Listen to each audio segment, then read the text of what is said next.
నమస్తే friends, welcome to Ratna life style. ఈరోజు మనకి ఏం ప్రిపేర్ చేస్తున్నామంటే ఫ్రూట్ సలాడ్ ప్రిపేర్ చేసుకుంటున్నాం. ఈరోజు ఈ ఎండలో మనకి చల్లగా తింటే బాగుంటుంది కనుక నైట్ టైం కానీ మధ్యాహ్నం 3 గంటల టైంలో కూడా తింటే, భోజనం చేసిన తర్వాత ఒక కప్పు తీసుకున్నామంటే మనకి తింటే చాలా బాగుంటుంది. మంచి ఎండలో తింటే కూల్గా ఉంటుంది మన బాడీ కూడా. ఎలా ప్రిపేర్ చేయాలో చూద్దాం ఈసారి. దీనికి కావాల్సిన పదార్థాలు ఏంటో చూద్దాం.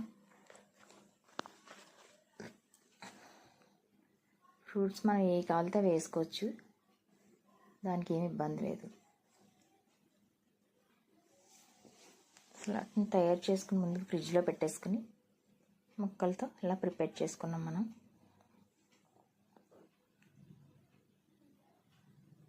ఇవన్నీ అలా వేసుకుని సగం వేసుకుని దాని మీద ఫ్రూట్స్ వేసుకుని మళ్ళీ దాని మీద ఫ్రూట్స్ వేసుకుని ఫ్రిడ్జ్లో పెట్టుకుని ఒక 1 అవర్ తింటే చాలా బాగుంటుంది టేస్ట్. ఇలాగా బొప్పాయి ముక్కలు, జాంకాయ, బాదం కూడా వేసాను నేను, గ్రేప్స్, ఇవన్నీ వేసుకుని మనకి ఏ ఫ్రూట్ కావాలంటే వేసుకోవచ్చు. నేనైతే వేసాను. దీన్ని ఎలా ప్రిపేర్ చేయాలో చూద్దాం ఈసారి.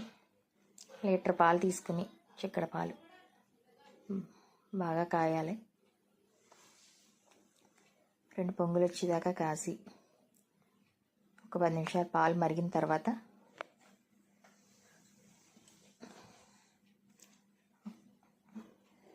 ఒక 2 స్పూన్లు కస్టర్డ్ పౌడర్ని పాల్లో కలుపుకొని పక్కన పెట్టుకోవాలి.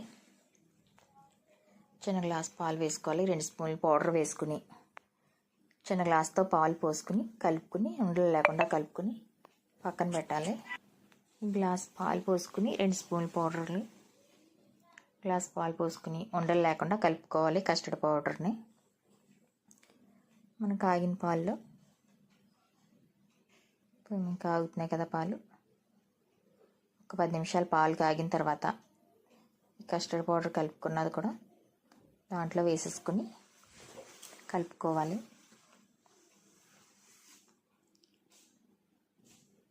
మంటను మట్టుకు హై ఫ్లేమ్లో పెట్టుకోకూడదు, మీడియంలో పెట్టుకుని మరగనివ్వాలి. పాలు వేసేటప్పుడు కూడా మీడియంలోనే ఉండాలి.